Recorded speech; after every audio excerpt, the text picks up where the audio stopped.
पाकिस्तान के साथ भरपूर ताउन जारी रखेंगे चीन का कहना है कि पाकिस्तान के साथ भरपूर ताउन जारी रखेंगे। वफाकी वजीर दाखिला मोहसिन नकवी से चीन के सफीर ने मुलाकात की और इंसदाद दहशतगर्दी और सिक्योरिटी ताउन मजीद मजबूत बनाने पर इत्तफाक किया।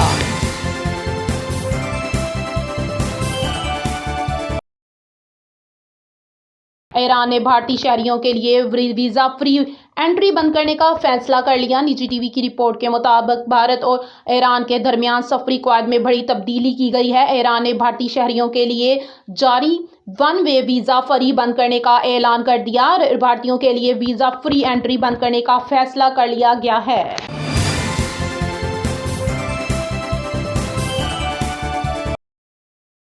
बलोचिस्तान में ज़ल्ज़ले के झटके। बलोचिस्तान के जिला कुज में ज़ल्ज़ले के झटके महसूस किए गए, ताहम किसी जानी या माली नुकसान की इत्तला नहीं मिली। ज़ल्ज़ले पहमा मरकज़ के मुताबिक जिला कुज में पीर की शब 9:56 पर ज़ल्ज़ले के झटके महसूस किए गए।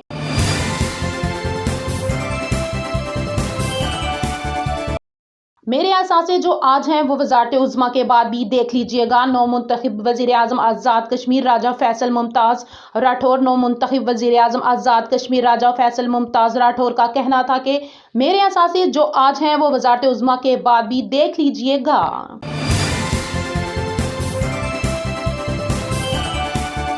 सह अफ्रीकी सीरीज में नौजवान खिलाड़ियों को मौका देंगे कप्तान सुलेमान अली आगा।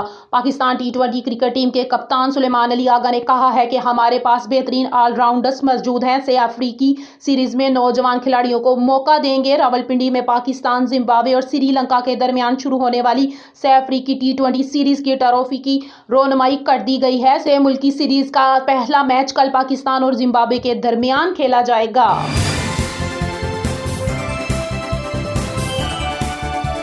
श्रीलंकन टीम ने पाकिस्तानी कौम के दिल जीत लिए। वजीर आला पंजाब मरियम नवाज की श्रीलंकन के खिलाफ वनडे सीरीज में क्लीन स्वीप पर कौमी क्रिकेट टीम को मुबारकबाद। वजीर आला पंजाब मरियम नवाज ने श्रीलंका के खिलाफ वनडे सीरीज में क्लीन स्वीप पर कौमी क्रिकेट टीम को मुबारकबाद पेश की।